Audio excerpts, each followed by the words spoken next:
ఉదయం పూట వంట, టిఫిను తయారు చేయడంలో హడావిడిగా ఉంది ధరణి. ఆ పనవ్వగానే పిల్లలకి టిఫిన్ పెట్టి, క్యారేజీలు కట్టి, స్కూల్‌కి రెడీ చేయాలి. వంటింట్లో హడావిడిగా కింద మీద పడుతోంది ధరణి. ఉన్నట్టుండి హాల్లోంచి బేర్మని ఏడవడం మొదలుపెట్టింది కూతురు విశిష్ట.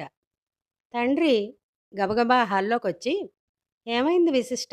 అని అడిగాడు. "ప్రాజెక్ట్ వర్క్ చేయలేదు. టీచర్ తిడుతుంది."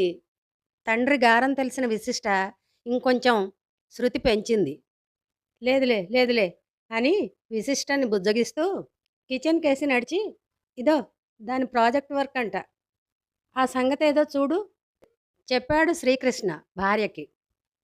పని హడావిడిలో ఉన్న ధరణికి చర్రుమంది. గబగబా హాల్లోకొచ్చి, నిన్న సాయంత్రం ఏం చేశావే? చెప్పలేదే ప్రాజెక్ట్ వర్క్ ఉందని? కూతురుకేసి కోపంగా చూస్తూ అడిగింది ధరణి. తల్లి కోపాన్ని ఏమాత్రం పట్టించుకోకుండా, అలాగే రాగం తీస్తూ తండ్రికేసి నడిచింది విశిష్ట. దగ్గరికొచ్చిన కూతుర్ని ఎత్తుకుని, లేదులే, లేదులే అమ్మ చేస్తుందిలే అని చెప్తూ, ఇదో ఆ ప్రాజెక్ట్ ఏదో పూర్తి చేస్తే స్కూల్లో దీన్ని నేను దింపి పెడతా అని చెప్తూ లోపలికి నడిచాడు శ్రీకృష్ణ. హోంవర్క్ కూడా దాదాపుగా ధరణియే చేయాలి. 4 తరగతికొచ్చిన విశిష్టకెప్పుడూ ఆటల ఝాసే. తండ్రి శ్రీకృష్ణ, నీ హోంవర్క్ నువ్వు చేసుకోవాలి. నీ ప్రాజెక్ట్ వర్క్ నువ్వు చేసుకోవాలి. అమ్మతో సాయం మాత్రమే తీసుకోవాలి అని చెప్పడు కనీసం. అంత గారం అతనికి పిల్లంటే. ఇలా ఈ సీన్ వారంలో కనీసం 2 సార్లన్నా జరుగుతుంది వాళ్ళింట్లో.